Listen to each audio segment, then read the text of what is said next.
Alrighty, I'm going to answer the question, what is Mirepoix? What do you do with it, and how do you make it, okay?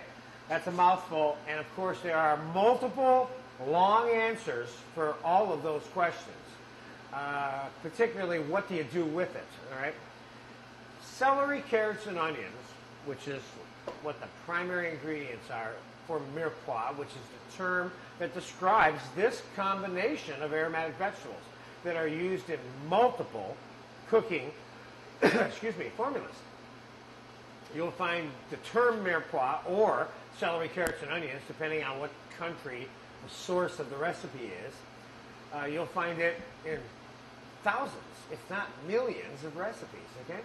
So how to make Mirepoix in terms of the size of the Mirepoix will always be determined by the final outcome and usage of the Mirepoix. For example, if you were using Mirepoix for beef stew that was never going to be restrained and regarnished, and you were going to cook onions, carrots, and celery in the stew and serve those vegetables that you cooked in the stew with the stew, then obviously you want to make them big and thick so they'll hold up under all that cooking time and still be in one piece by the time somebody gets to eat it.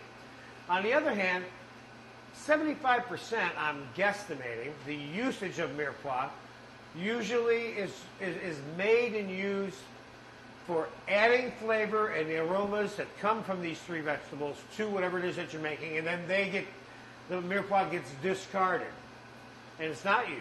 So in many cases, how it's cut is not as important, except for the amount of cooking time that might be relative to the size of the vegetable.